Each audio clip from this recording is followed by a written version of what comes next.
Assalamualaikum warahmatullahi wabarakatuh. Salam sejahtera. Hello to all the Muslims, right? And greetings to non-Muslims who may be watching this as well, right? Okay.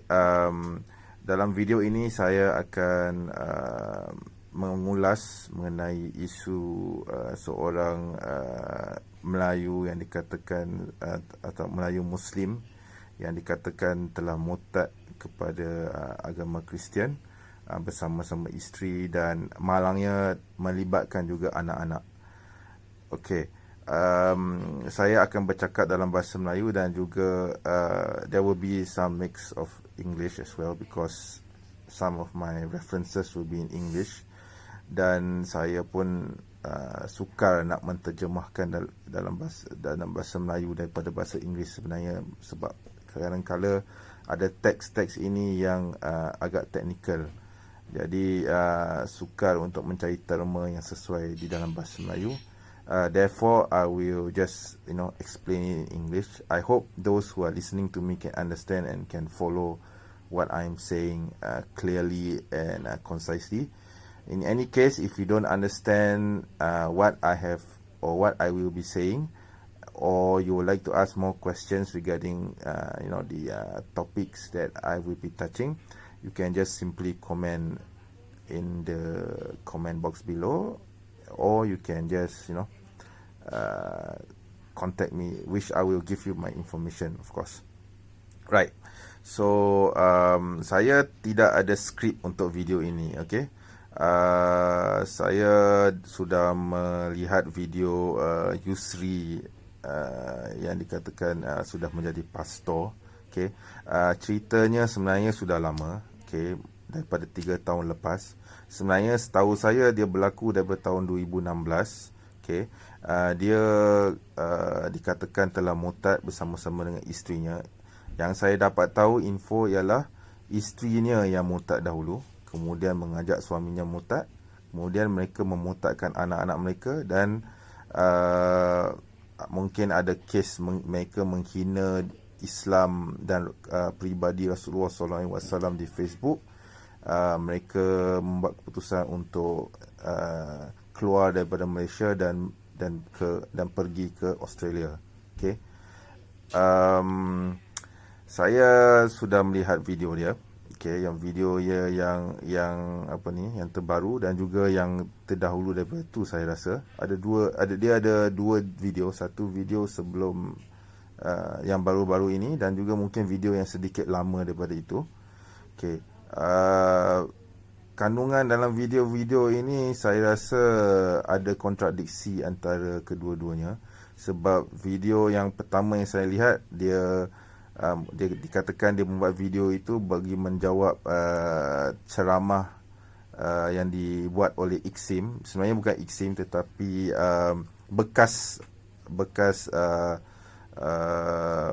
bekas pegawai-pegawai di Iksim. Okay.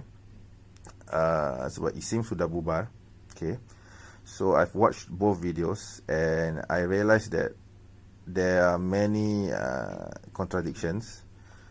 It's normal for Christians to contradict each other, even themselves. Okay, it's totally normal and it is within their religion to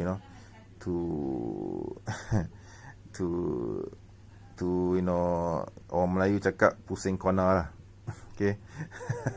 I wouldn't go as far as say lie, but I would say contradict themselves because when when you are telling something that is an untruth, you don't realize that you will contradict yourself or you will make a mistake in lying, make a mistake in your facts at an earlier point or a later point in time, because maybe at the time you were saying it, you think that you're speaking truthfully, but then when you look back into what you have said before, suddenly awak sedar bahawa atau anda sedar bahawa ada kesilapan di situ atau ada mungkin tidak berbohong secara sengaja, tetapi definitely there are contradictions in statements, right?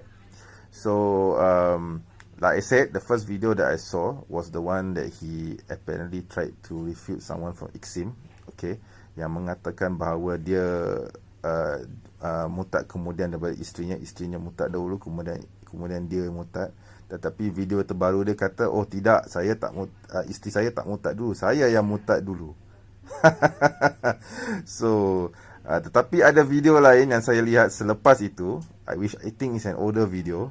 Okay, dia kata dia yang murtad selepas isterinya. Isteri dia, dia pergi kepada biliknya bersama isteri dia, tak tahu muka masam ke apa masalah dengan isterinya.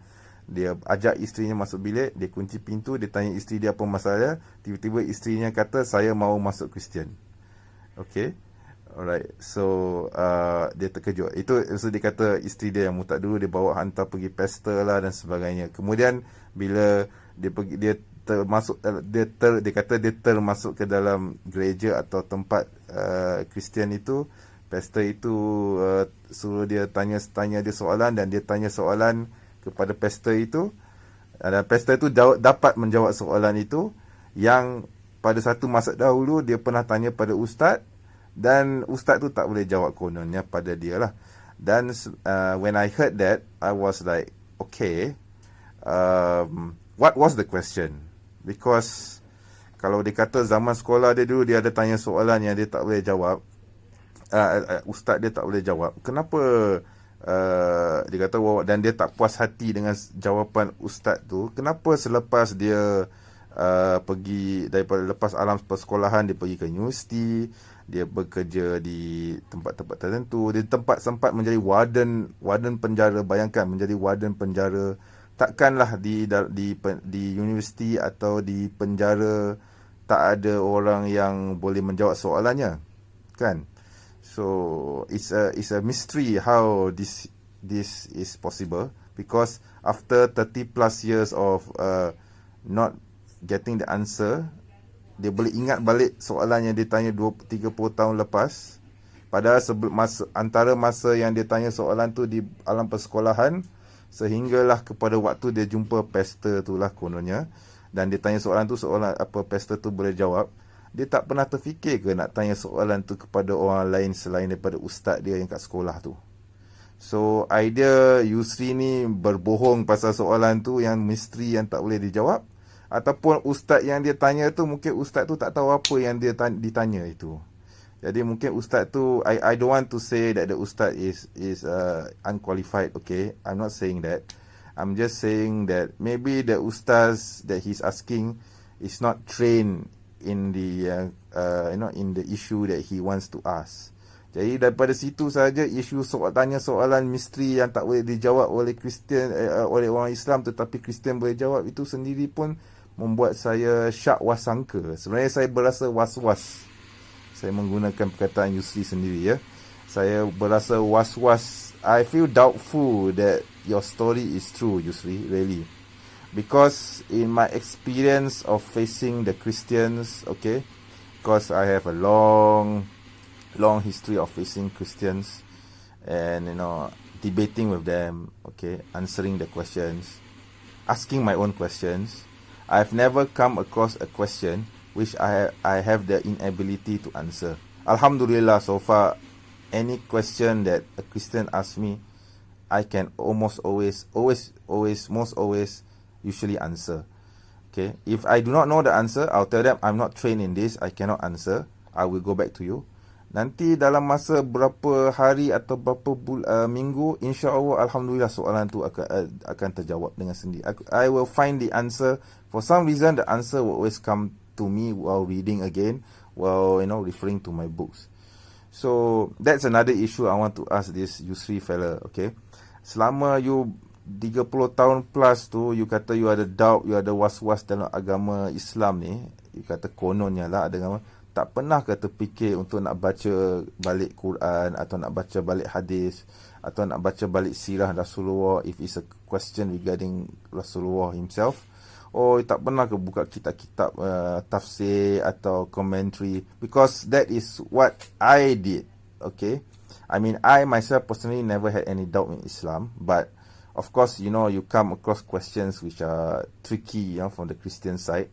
Okay, because Kristian ni memang agama mereka memang mengajar mereka pembohong. Okay, refer to 1 Corinthians 9:20. Okay, Itu ayat daripada Paul. Okay, 1 Korintus 9:20. Okay, rough translation, rough reading. To the Jew I became as a Jew so that I can reach them. And then to become the Gentile, I will become as a Gentile in order to reach them. Even though I myself do not follow the law, I will come to them. Lebih kurang macam tu ayat dia. Ayat dia macam secara umumnya ayat dia menerangkan bahawa Paul sendiri menipu atau cuba untuk nak jadi macam perangai seperti orang Yahudi agar dia boleh mendekati orang Yahudi untuk membawa mereka ke ajaran yang dikatakan sebagai ajaran Yesus. Okay? Walaupun dia sendiri tidak mengikut hukum Taurat. Itu dalam ayat 1 Korintus 9:20. Baca sendiri. Okay? You can read that yourself. Okay. And then apa lagi dia cerita? Okay. Dia kata dalam agama Kristian ini bila dia berdoa kepada Jesus, kononnya dia berdoa kepada Jesus, miracle yang tak impossible pun menjadi possible pada dia lah.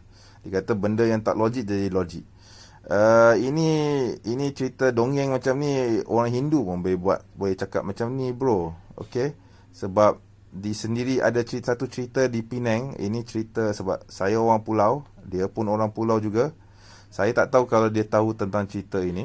Okay, dikatakan di Glugo, okay, ada sebuah kuil Hindu. Okay, dikatakan tiba-tiba semasa para Hindu sedang bersembayang kepada Tuhan mereka yang berbentuk patung itu, tiba-tiba keluar susu daripada patung tersebut.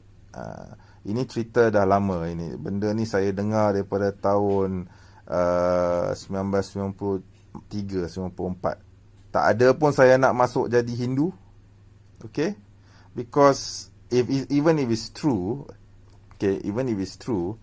dia tak membawa maksud apa-apa. Ia boleh menjadi bahawa syaitan sendiri yang melakukan perkara ini, atau mungkin ada sesuatu muslihat di sebalik kejadian tersebut kan. So sebenarnya penggunaan miracle atau mukjizat, okay, yang digunakan oleh golongan Kristian tu utamanya sebagai bukti hujah bahawa agama Kristian tu agama yang benar tu, tak boleh pakai lah. Minta maaf, tak boleh pakai langsung. Okay, sebab saya sendiri pernah nampak para ulama berdoa. Lepas tu ada banyak cerita dalam kitab-kitab lama pun ada para ulama berdoa, ada mukjizat yang berlaku atau karamah yang berlaku. Benda-benda macam ni, ini pada saya ini boleh jadi sebagai ujian ataupun boleh jadi sebagai karamah sendiri. Okay, kita sebagai umat Islam, kita tak boleh menggunakan mukjizat. Macam isterinya berkata bahawa dia termimpi jumpa Jesus, jadi dia jadi Kristian kononnya lah. Jadi benda-benda lawak macam ni kan, mukjizat ke atau mimpi ke, atau ditanya soalan magic yang orang lain tak boleh jawab, orang Islam tak boleh jawab, cuma orang Kristian, pastor aja yang boleh jawab. These are all nonsense. Alright, this is all bullshit. Okay. I've seen bullshit, and Yusri is just full of it. Frankly, he's just full of it. Alright. Okay, so untuk bagi singkatan atau rumusan pada hujah saya ini, atau what I'm trying to say here is, you cannot use miracles, you cannot use dreams, and you cannot use funny magical questions, magic questions, satu bullet question, one silver bullet questions that cannot be answered as a hujah. And then the funny thing about this is, about the question is, Yusri kata setiap soalan mesti ada jawapannya kan. So kenapa dia tak cari jawapan tu masa dia jadi, sebelum dia membuat keputusan untuk murtad? Kenapa dia perlu tanya kepada pastor tu jawab, dia puas hati, dia masuk Kristian terus? I mean, 30 years dia tunggu soalan ni untuk mendapat jawapan. Kononnya dia pun boleh ingat pula soalan. Kalau saya pun, awak suruh saya tanya, saya katakan saya pernah tanya soalan pada anda semalam, kalau hari ini awak tanya pada saya apa soalan yang saya nak tanya, saya sendiri pun tak ingat. Saya tak tahulah kalau dia punya otak tu fikiran dia memang power ke apa kan. But okay, anyway, if he has such a nagging issue, okay, dalam bahasa orang putih kita kata nagging issue, that has been nagging him since 30 years plus, okay, and suddenly he asks a pastor, and a pastor is able to answer, and he suddenly is happy with it. Kenapa dia boleh begitu cepat bergembira dengan soalan tu? Kenapa dia tak macam, when we have questions, we will ask a few people and then we will compare the answers and see which is the best one. Kenapa bila dia tanya padri, dia boleh tanya pastor, dia terus happy dengan soalan tu? Kenapa dia tak tanya Tok Sami Buddha? Kenapa dia tak tanya Hindu, Sami Hindu? Kenapa dia tak tanya Rabai Yahudi? Kenapa dia perlu tanya pada pastor saja? Dia happy with the answer from a pastor. Wow, okay, what is the question? Itu pun kita tak tahu apa soalan. Dia cakap, dia keep on saying that he has this magical question. We don't know what is the question. Okay? So, pada saya, like I said earlier on in this video, I rasa dia ni memang kaki kelentong lah. Okay? Frankly, he's just bullshitting everyone and everything, okay? And okay, so basically that's it, alright? So itu saja yang saya boleh bercakap lah, mengulas mengenai video dia lah, yang saya dapat dengar tadi, mengenai kekristianannya, pemurtadannya kepada agama Kristian.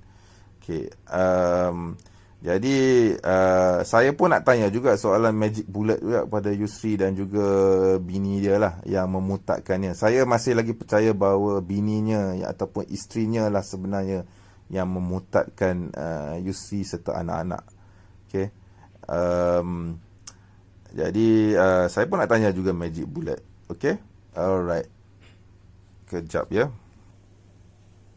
Okey, baik. Okey, saya sudah membuka sebuah website, laman web mencari ayat Bible yang saya nak gunakan untuk nak bertanya kepada Yusri dan isterinya sekali lah, sekiranya mereka mendengar video ini.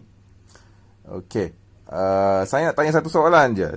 Soalan ini saya dah tanya kepada Kristian dah lama, tapi mereka tidak boleh menjawab. Saya harap padri atau pastor Melayu ini bersama isterinya boleh menjawab soalan ini, sekiranya mereka yakin bahawa agama Kristian adalah agama yang benar dan Tuhan manusia yang mereka sembah itu adalah Tuhan yang sebenar. Jadi sepatutnya mereka tidak ada masalah untuk menjawab soalan ini, betul tak? Jadi okay, saya ingin membacakan sebuah ayat daripada Matthew 1:23, iaitu Matius 1:23 or Matthew 1:23. I'll read it in English first, okay? So Matthew 1:23, the virgin will conceive and give birth to a son, and they will call him Emmanuel. Okay? Dalam kurungan dia terjemahkan perkataan Emmanuel, they translated the name Emmanuel to God with us, right? Jadi saya bacakan juga in bahasa Melayu. I will read it in Malay as well. Matius 1:23 atau Matius 1:23. Okay, jadi kita terjemahkan, kita bacakan terjemahannya. Sesungguhnya anak dara itu akan mengandung dan melahirkan seorang anak lelaki, dan mereka akan menamakan dia Emmanuel, yang bererti Allah menyertai kita. Okay. So the verses are clear kan. Jadi if you read the English version, dan jika anda membaca versi yang bahasa Melayu juga, ayat ini menerangkan bahawa ada seorang gadis yang akan mengandungkan seorang anak, dan anak itu akan dinamakan sebagai Emmanuel. Nama anak itu Emmanuel. Okay. Ini merujuk kepada satu ayat di dalam Isaiah 9:6, alright? Yesaya. Dalam bahasa Melayu dan kitab Bible versi terjemahan bahasa Melayu dipanggil kitab Yesaya 9:6. Okay? Pasal 9 ayat 6. So in English it's Isaiah 9, okay, chapter 9 verse 6. Okay? Where it mentions this specifically. Jadi anda boleh lihat sajalah di situ. Jadi saya punya soalan ni sebenarnya berdasarkan kepada ayat Matius 1:23, or in English we say it's Matthew 1:23. the virgin will conceive and give birth to a son and they will call him Emmanuel. So dah jelas kan, ayat tu menerangkan bahawa ada seorang gadis yang akan lahirkan seorang anak. Anak itu dinamanya Emmanuel. Jadi soalan saya satu je. Di manakah di dalam New Testament atau dalam Gospel Jesus, okay, Isa alaihissalam, okay, pernah dipanggil sebagai Emmanuel? Okay, saya ulang lagi sekali soalan tu. Where in the Bible, or in the, especially the Christian Bible, the New Testament especially, in the Gospels, okay, or even in Acts, alright, where Jesus was called Emmanuel by his disciples or by his followers, okay, selain daripada ayat Matthew 1:23 ni, okay.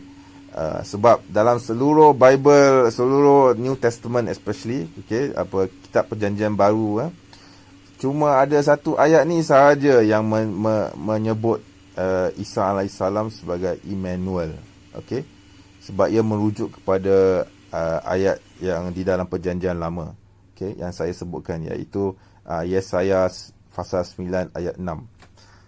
So Encik Yusri dan isteri, sila bagi penerangan kepada saya, si Muslim bodoh ini yang tak tahu apa-apa tentang Bible anda, tentang agama anda. Saya nak tahu di manakah Jesus dipanggil sebagai Emmanuel. Sebab saya dah baca Bible tu dah dekat berapa puluh kali, saya tak jumpa pun satu ayat yang mengatakan Jesus dipanggil sebagai Emmanuel oleh para pengikutnya. Okay, takkanlah Paul yang of Tarsus yang hebat tu yang dikatakan berjumpa dengan Jesus dalam mimpi semasa hendak pergi ke Damaskus untuk membunuh orang Kristian pun tak pernah sebut, tak pernah guna title atau nama ini Emmanuel kepada Jesus. Tak pernah pun. Takkanlah Peter yang dikatakan sebagai the rock of Christ pun dalam Bible juga, yang dikatakan pengikut paling setia, antara semua para pengikut, Peter tu atau Petrus dikatakan sebagai pengikut yang paling setia, tak ada pun sebut nama Jesus sebagai Emmanuel.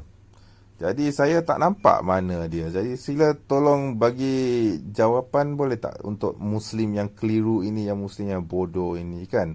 Okey. Jadi itu saja saya habiskan saya punya video ini. Terima kasih kerana mendengar. Okey. Alhamdulillah kerana kita yang Muslim ini masih berada di dalam keimanan Islam. Okey. Tidak ada jalan yang lurus selain daripada agama Islam. Okey.